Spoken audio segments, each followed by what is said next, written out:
I'm Charlene MacPherson. I am a clinical social worker. I'm licensed in Maryland as a clinical social worker. That just basically means I'm a mental health therapist. I came up with a snappy title after I kind of submitted, so this is the mind's mirror, how our mental health shapes our D&D characters. I use D&D because it's the system that I'm most familiar with, but this could go for any RPG system. It doesn't have to be D&D. I'm not like no, you have to play D&D and nothing else. Nerd Adventure Therapy is my business, is my private practice. You can look me up. It's literally NAT20 is the abbreviation. Thank you. Yeah. So it's on Facebook, Twitter, Instagram, all that stuff. My website's nat20therapy.com. So all the Nat20 therapies. So you can find me everywhere. Post memes, a lot of memes, because I'm ADHD and that's how I talk to people. First things first. For my clients and I, and a lot of people, our D&D characters are a reflection of ourselves and our mental health. Each one of these characters that you actually see on here is a character that someone used in one of my groups. That they drew, that they personally identify with, or this one's from Hero Forge. There are actually two of my characters in there. I don't know if you can pick out which ones, but it doesn't actually have to be a character too, whatever's important to the character. So we have a lute up there with a flute and a mat and some music, I guess. These characters are a reflection of, kind of who we are. Whether you do it on purpose or not, that's the fun part. What's this about? What am I doing here? By the end of the presentation, I want you to understand how players' mental health affects character choices and design. And if this is done within a setting, with a trained professional, it could have mental health benefits. So again, you're gonna see examples of regular play, what you can do with regular play, how to support people in regular play, versus what I do in therapy as a professional. So here's your table of contents. The your turn is what I know y'all are really excited about. We will get there. So character creation and design, real life examples from my groups. Your turn, therapeutic benefits of D&D, and then wrap up. And again, anybody has questions, concerns, comments, whatever, please speak up. You do not have to stay quiet the whole time. Please don't. So the first one is creating characters, right? So how do you create a D&D character? It's pretty simple, right? You go, step one, pick a class and a race, right? I tend to use the word species instead of race. Especially being a therapist, tends to be a little bit more inclusive. You apply your stats, and then you pick your background. In, creating that character, you can get some of yourself in those first two steps, but the third step, the background, is really where you tend to get anything from you, your personality, your experiences, those type of things. So that's what we're really going to focus on. And so here's a picture of D&D Beyond, which is where I send my clients because it makes it so much easier for them to create a character. And they, go through and they choose their ability scores, and you can see the backgrounds here. So this is just regular playing, right? So you can pick any of these, and then of course it scrolls down and there's like a million of them. You can see the backgrounds. And again, if you think about it, you're picking one background out of a million. Why? Why do you pick that one background when there's so many options? And so again, that's what we're going to go through here. With character design, the parts are above are pieces, but how do we create a compelling character? So if you're writing a story, you want compelling characters. You need backstory, personality traits, and motives. You can check out This Is Your Life in Xanathar's Guide to Everything. I don't know if anybody's actually seen it, but it has tables and tables of roll a dice. Your parents are rich, so you started off as a noble. I was gonna go parents are dead, but that's a little bit too cliche. So you start off as a noble, and then they got, killed because they got taken over or whatever. But it kind of gives you a couple of charts to kind of start off with. And again, even then, you might roll dice. That's random, right? If you just go, I'm just gonna roll the dice and choose whatever it says. But a lot of times what I find people do is they go to those tables and they go, "Ooh, I like this one. This is a good one." And then they extrapolate on it.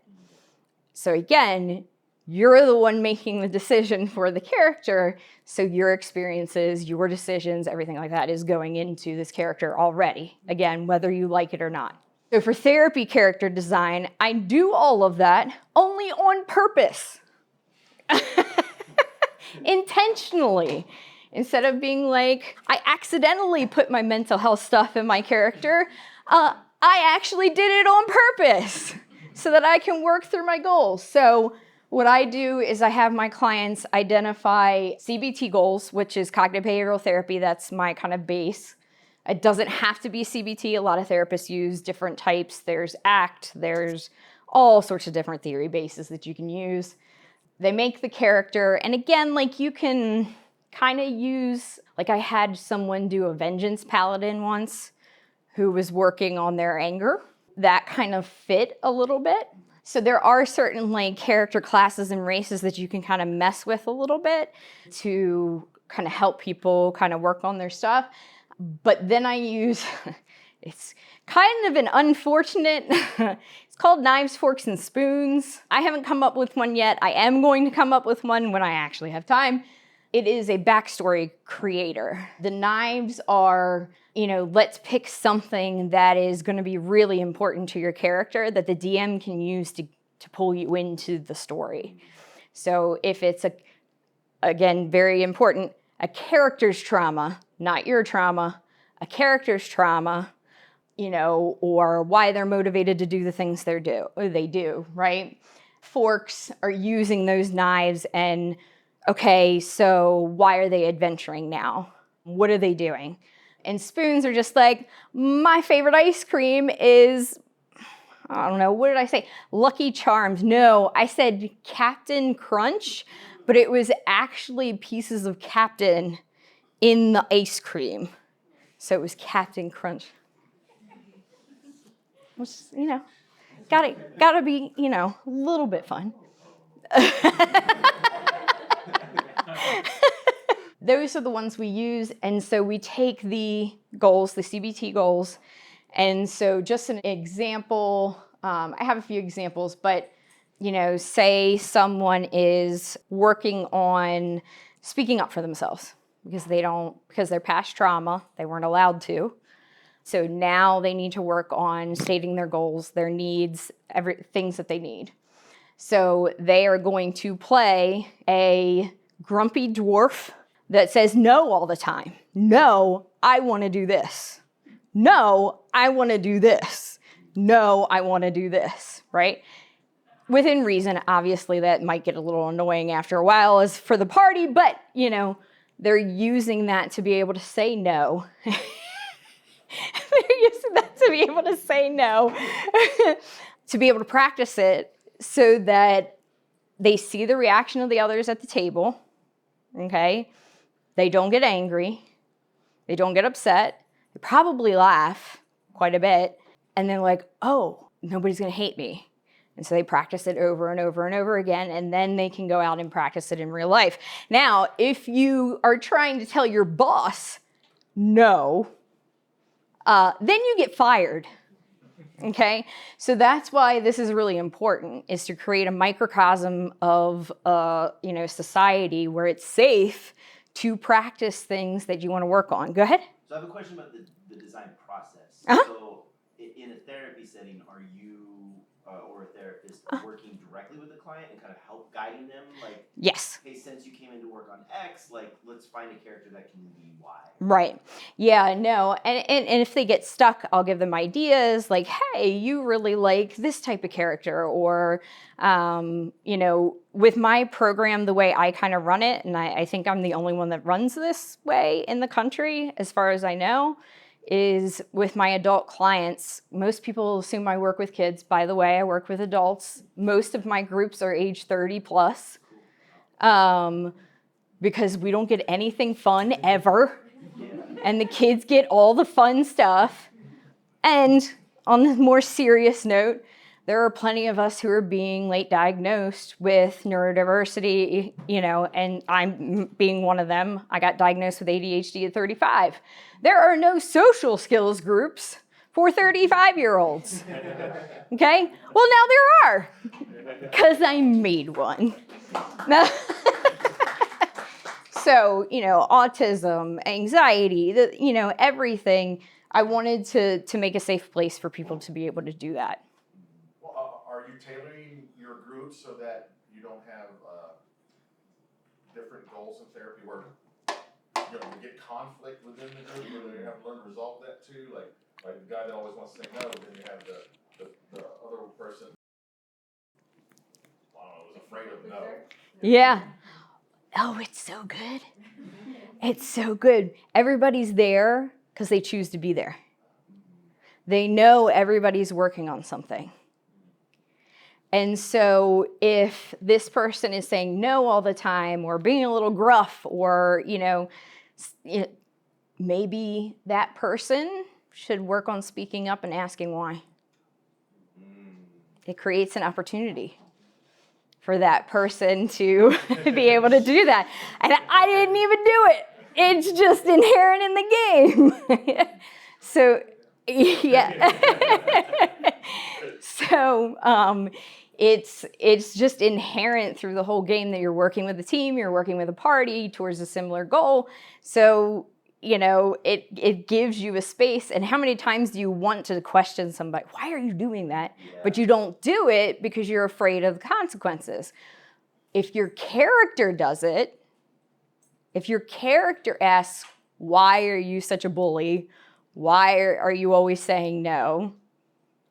Then there's no consequences. So that's the whole idea. It's kind of simulation training almost. If anybody knows the military, simulation training. All right, so what influences our character decisions? Obviously, our experience, economic status, culture, our emotions, our current emotions, where we're at. Did we have a good day? Did we have a bad day? Mental health. What's your mental health journey been like? Were you supported as a young child with your mental health journey?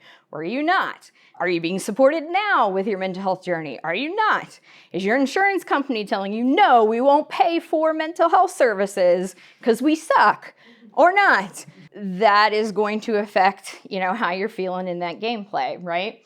Trauma, and one thing I always say whenever I say trauma, we do not recreate trauma at all. We are not putting people through the same stuff.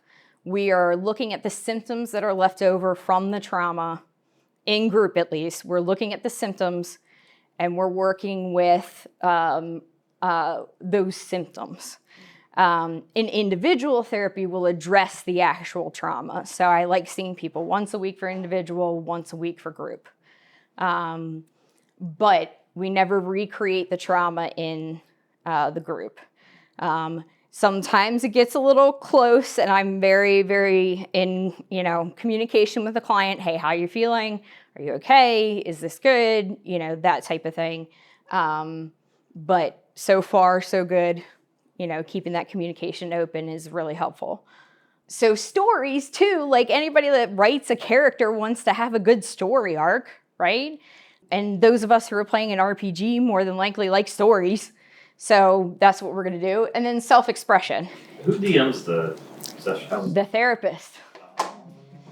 I do. I do the DM work and I do the therapist work on top of it and the improv work on top of that. Yeah. And then preparing, I love props as well, which is my own downfall. So I'm at home making little props and minis, and I have a 3D printer and all that. Yeah. Good. Do you do like a mix of in-person and remote, or like how does your... So right now, I find great value in in-person. Because of COVID, because of, just in general, the things that you're working on when you have anxiety or ADHD or autism, or, if you're, autism, you're working on picking up social cues. Okay, how are you going to do that over a computer? It's nearly impossible. Same thing with ADHD. you know. And so I find it very, very valuable. There will always be an in-person, in my practice, there will always be an in-person part of it. But I also recognize that not many people do this. And there are probably a lot of people out there who could, you know, benefit from this. So expanding to online when I can. It's just me right now, so it's just me. And my intern now, luckily I have my intern.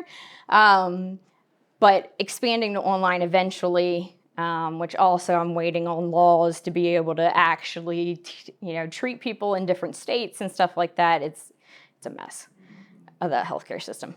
We all know that. It's a mess. So a lot of benefit from in-person. So, and it's a lot of fun for me because I get to do the silly voices and we have the little minis and all that fun stuff. And self-expression, I just wanted to say, like, there have actually been a couple of news articles about people like exploring their sexuality, exploring their gender, exploring, you know, those type of things through their character, just to try something on in a safe space that doesn't have real world consequences. And especially at my table, my therapist, you know, my therapy table, you are going to be accepted for who you are.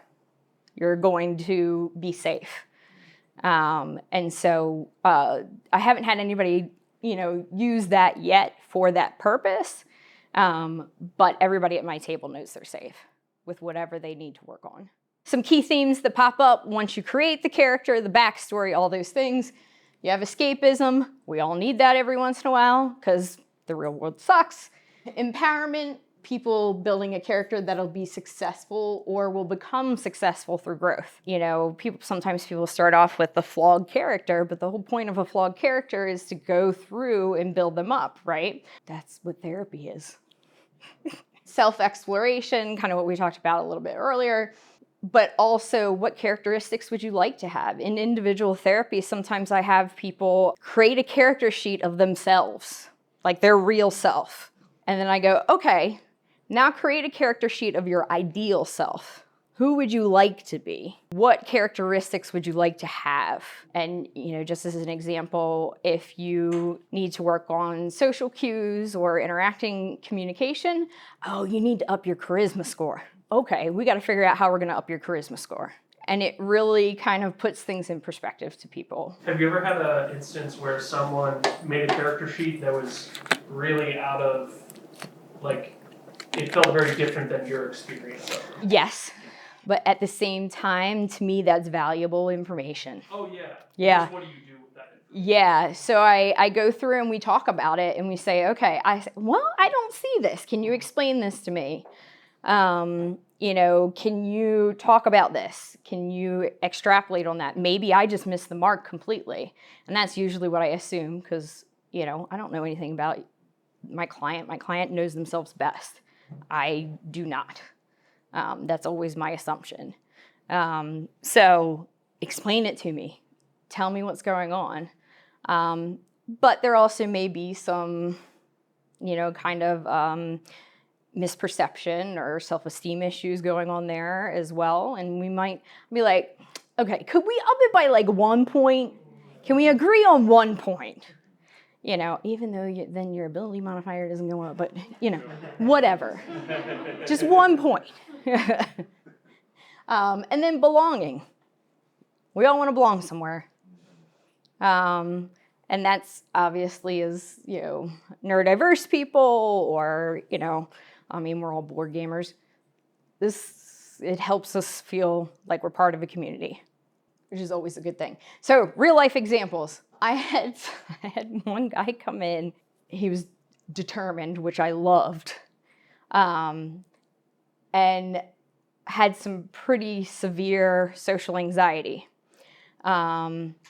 Just went home, went to work. Went home, went to work. That was it. No socializing in between. He came in and I was like, okay, you're going to build your character. He says, all right. I'm going to play a deposed king who's trying to get his throne back, who's entitled, spoiled, and says what he wants.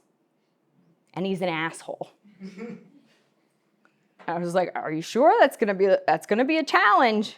Are you okay with that? And he was like, yeah. And so he went to the table and he played that character. He ended up being the favorite character out of the entire campaign. And it kind of, he was like, at first he was like, I don't understand. I'm a cleric and I don't heal anybody. And I'm like, yeah, no, but you're absolutely hilarious the whole time you're doing it. Because he was like, they're like going to the library to research something. He's laying on the couch taking a nap. You know, and the rest of them were just like, no, that's just them. You know, that's how it goes. You being a king and all. And then I actually based the entire overarching arc on his getting his kingdom back. So like basing an entire campaign off of someone who has social anxiety in their character, that gives you a lot of empowerment. That gives you a lot of, oh, this actually matters, you know? ADHD, I have ADHD. One thing I love to do with my ADHDers is like, hey, you're always told no, this is not how we do it, that's not the process. We've been doing it like this for 50 years, whatever, right? And one of my guys came in and he had never played before and he was like, can I do like a jump off the wall and do a flip and then land on top of the giant spider and attack it? And I was like, yes, you can. And I did not even make him roll an acrobatics check. I just had him do it because I wanted him to know that this is a fun space. This is a space that you can succeed at. And in the trainings that I took with Geek Therapeutics and Game to Grow, they said never make someone roll if you're not prepared for them to fail. So I wasn't prepared for him to fail in that moment. So I was like, you just do it. And of course, he's a new player, so he has no idea I fudged the rules. And then he lands on top of the spider and he's like, oh, that was great. Now can I, then he goes, oh, on his next turn, I want venom for my daggers. And I was like, oh no. He's like, can I turn upside down and milk the spider? And I was like, okay, now you need to roll for that. Okay, that's something we have to roll for. Yeah, exactly. Like that's, I need a roll for that one. And of course he did fine. So he's over there milking a spider, whatever. But he was having a blast.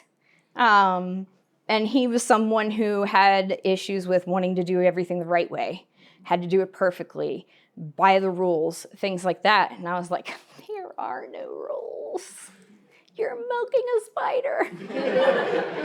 Have fun. So those are a few examples. It's just not the right thing to pull on if you want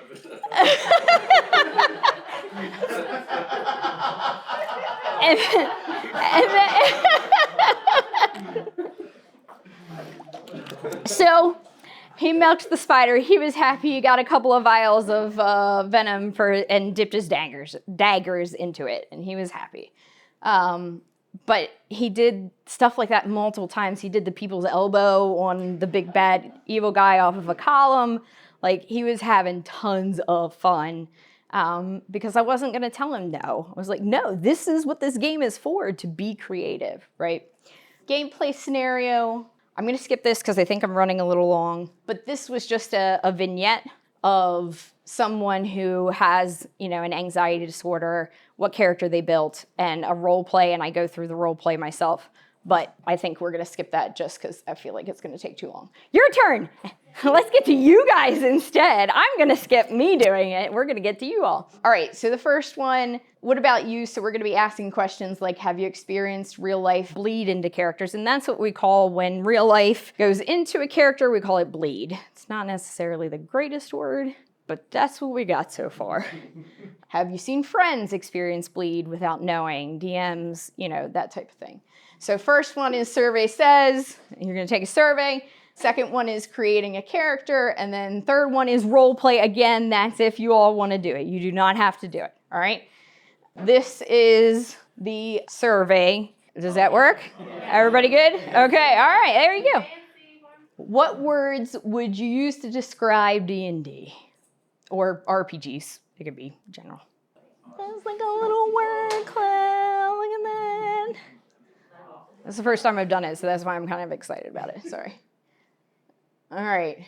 A lot of what we just talked about, right? Like,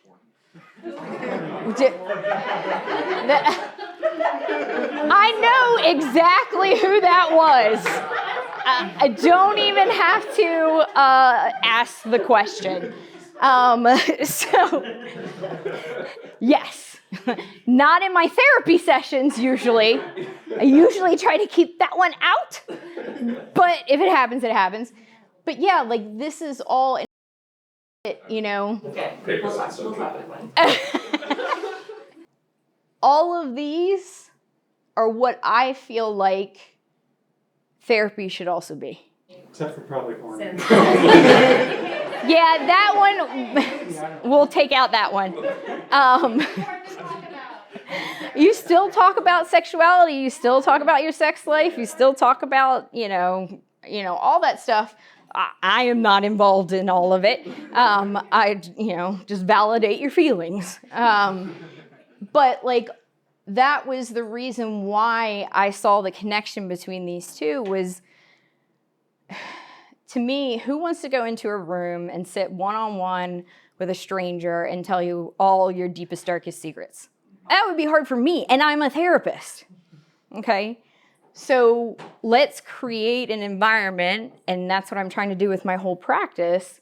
Even when you do sit down with me in individual therapy, we're talking about anime, we're talking about RPGs, we're talking about whatever is interesting to you, and using it as a coping mechanism. As far as gaming addiction and shit, like, no. Anything can become an addiction if you use it too much, if it's getting in the way of everyday life. That is my one and only requirement. If it's getting in the way of everyday life, then we might be looking at addiction and we might need to pull back. But if it's not, if it's helping you cope, if it's helping you get through the day, if it's helping you deal with your boss, if it's helping you deal with your kids, if it's helping you deal with your spouse or partner, then that's fine. Do most of the people that you work with have experience with role-playing games, or is it? It's a mix. A lot of people are pure beginners and they feel safe coming in learning because they know they're in a safe space. And I kind of, again, once it's not just me, creating a kind of another part of the business where it's therapeutic applied role-playing games, but it's not a therapist running it. It's just someone who is safe, someone who is going to control their table and you know it. And it's a place where you can go to learn the game. Or if you've had a bad experience, you can go there and know that you're safe. But I also I have DMs who've DM'd for years. Actually, one of my best ones was the DM that's DM'd like so many games. And they stopped playing a character in one of their games because it was getting too intense. And they brought that character in to the therapy game and it just exploded. Like, we found out all sorts of stuff through that character. Current, present, or past, present, and future. Through that character. And collaborative storytelling too, like that's what I feel therapy is too. That's your story. It's your narrative. It's what you say in your head about yourself. So we need to make sure that narrative is not bringing you down, or judging you.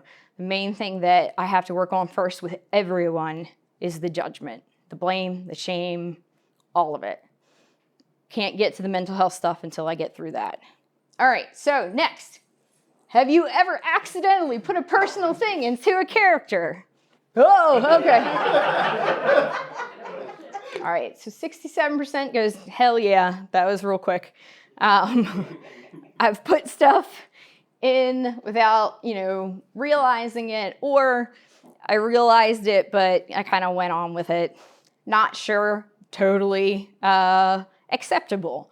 A lot of the reason why I want to do individual therapy along with the group therapy is because as adults, we go, oh, I'm going to play a game. I'm having fun. And my adults sometimes have problems seeing what the therapeutic value is.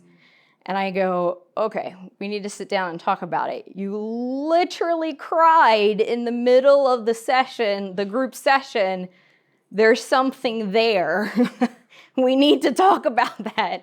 What was it? You know, how do we process that? You know, that type of stuff. So it's very common to miss it.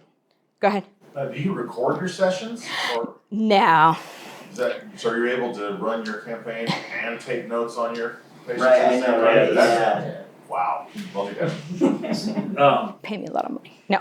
Sub question to that, if you do grow in such a way that you have like an intern or somebody, Mhm. maybe not licensed, that's running the Yeah. sessions, do you have an idea of how you would connect?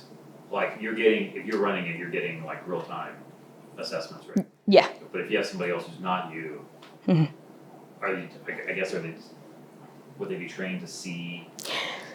So in my perfect world, I'd have 2 therapists at the table. I see. One running the game and one taking clinical notes. They would know the goals that every single person's working on. They would know why they built their characters, you know, all that different kind of stuff, how it's integrated. And my intern is that right now. They're just not certified. So when they graduated from the Health and Human Services, they couldn't be in the group anymore. So now I'm doing it alone by again. It's not fun.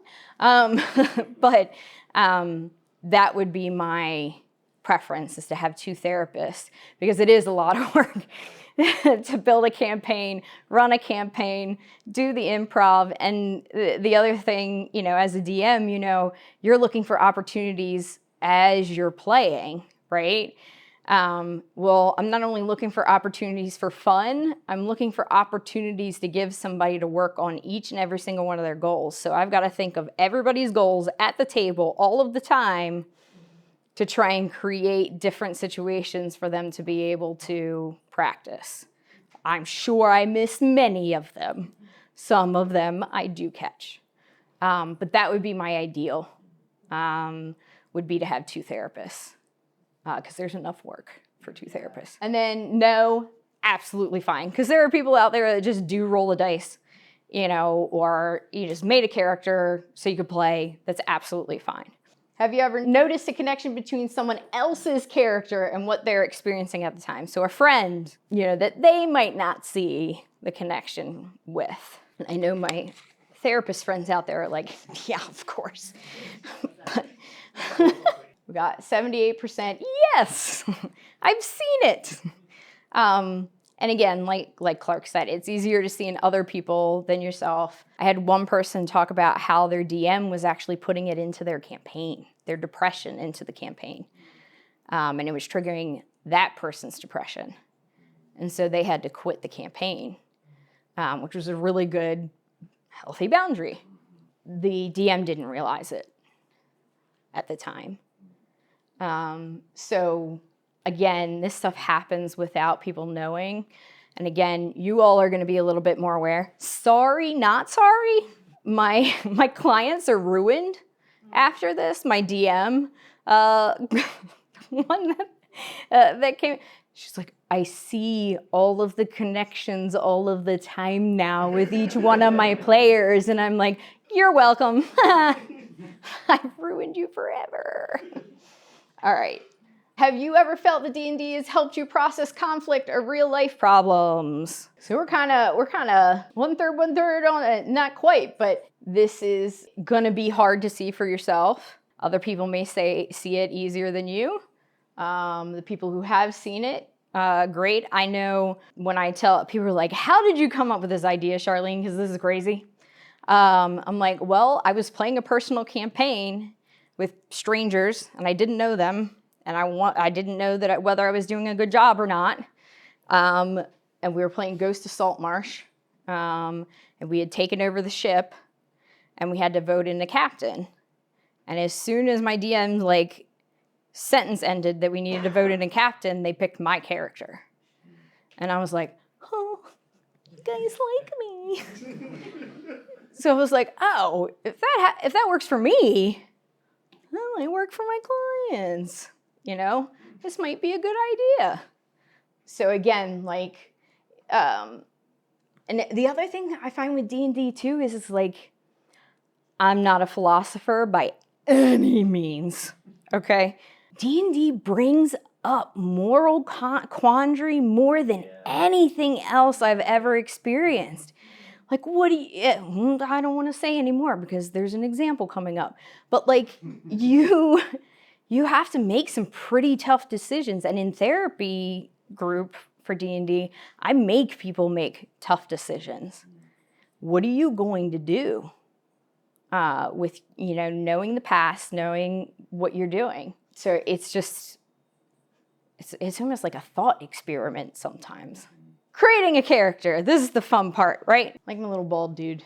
So we're going to come up with a goal, maybe a mental health diagnosis, doesn't have to if we don't want to. What type of history does this person have? Trauma, loss, grief, and growth. How do we want the character and player to grow? Let's go with history first. What type of history do you think the player has? We can just pick one. Or collaboratively making one. Yep. Yes, collaboratively making one. What kind of trauma? Yeah, you could come with general trauma, nothing specific. Neglect? Yeah. Okay, we could do that. Let's talk about something the character and player are working towards. So a lot of the times people who experience neglect have trouble expressing their needs. Okay? So maybe that's the goal, is to express your needs a little bit more. Ask for help. What'd you say? Ask for help. Ask for help. Okay, that's a good one. Show some dependency on other people. Mm-hmm. Yeah, have like another character whose traits like balance theirs or that. Right. Okay. So mental health diagnosis, we probably just go with trauma, you know. And I don't know if everybody knows, there's different types of trauma. It's not just PTSD. There's complex PTSD, there's developmental PTSD, and then there's PTSD. Developmental is kids PTSD. Complex is trauma that happens, and it doesn't have to be the same trauma, that happens more than once. And then PTSD is the kind of the soldier PTSD that we think of, one event, and you have PTSD. So how do we want this person to grow? We want them to ask for help, want them to depend on other characters for help.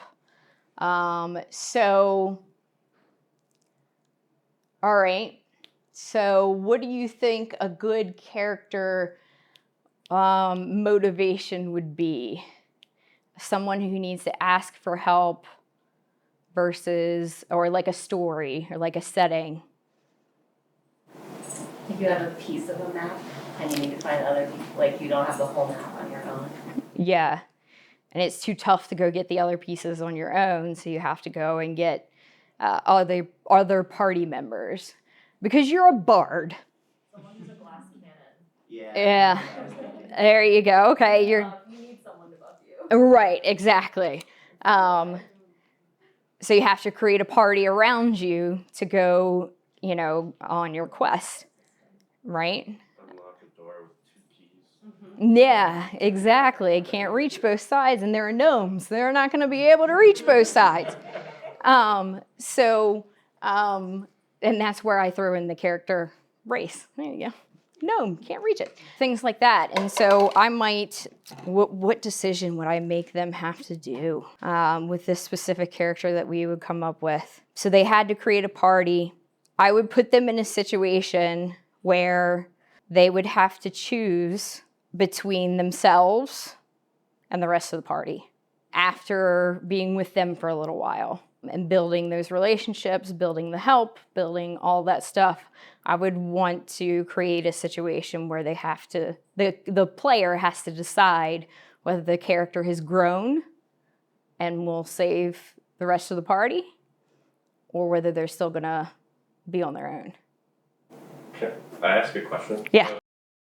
Like neglect, I think it's interesting with something like neglect because there will probably be another point in this person's life where it happens. And so I'm interested in knowing like in therapy, in D&D therapy, do you expose them both to people that aren't going to neglect and choose them when it's easier not to, but as well, are you trying to teach them how to handle neglect again in a healthier way where you can continue to trust other people, or like, I don't know, like, how do you balance? Yeah, it would depend on where the person's at. If this is still fresh and kind of really on the surface, I'd be as gentle as possible.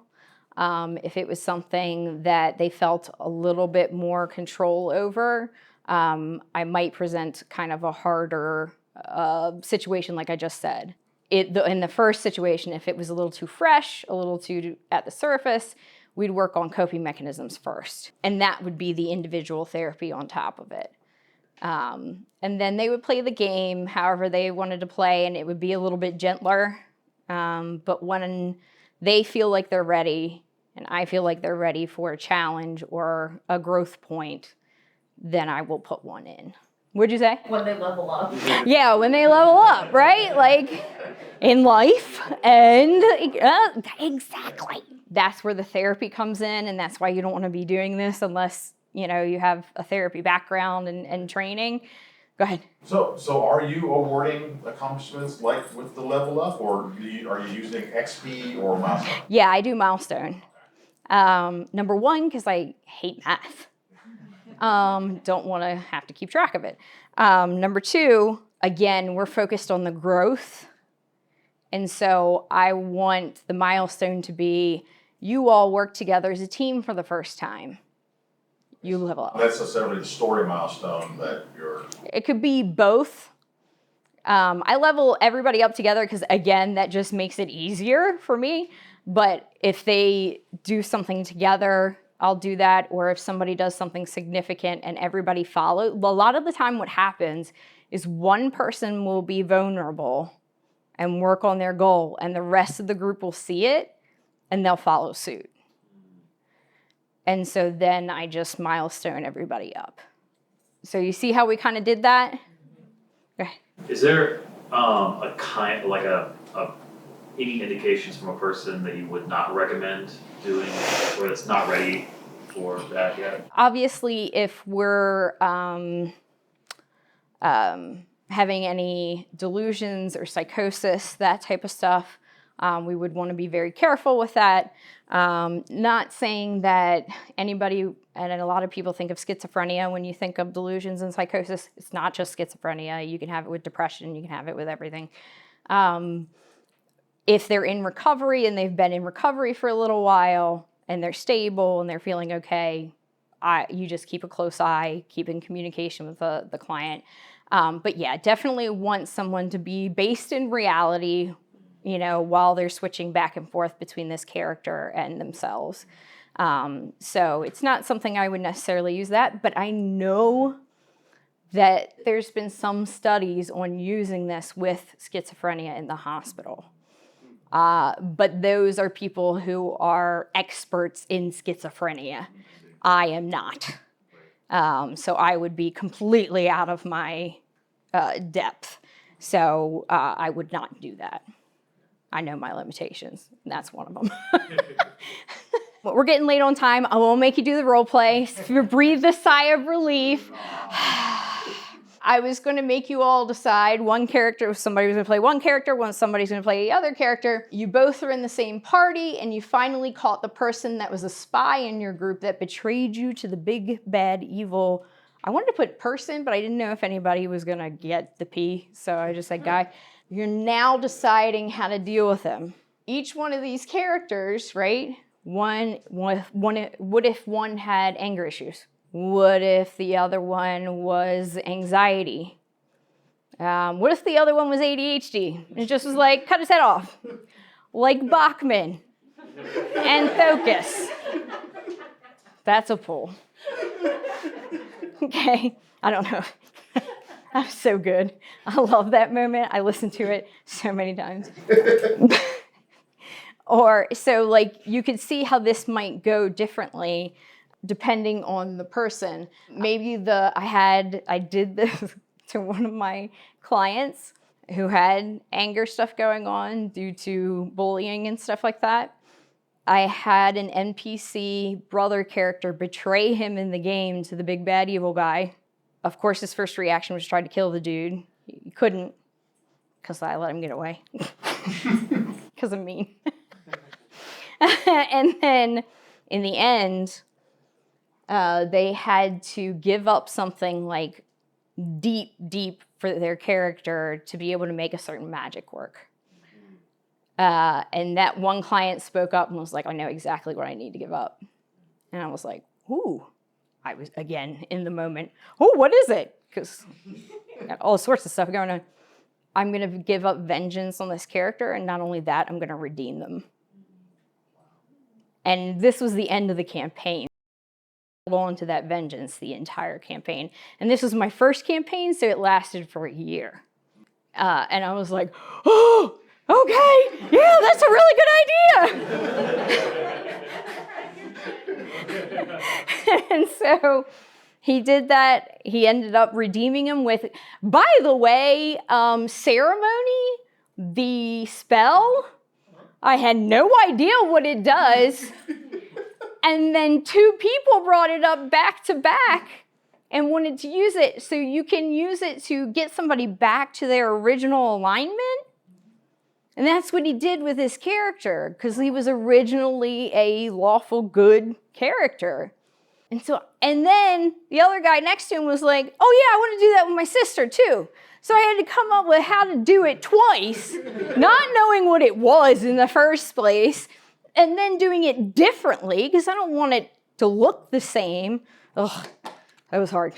But that's, and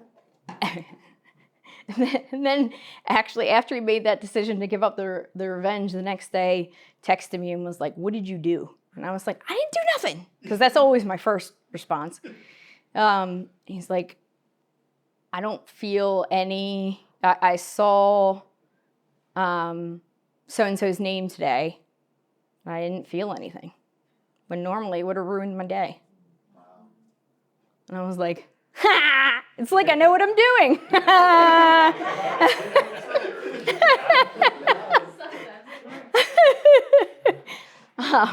So that's, again, just one of the many stories. For therapeutic benefits, we've been talking about this through the whole thing. It provides resources for creativity, collaboration, regulation, cooperation, planning, critical thinking, other life skills. Again, it's a safe microcosm of society that you can try things out on.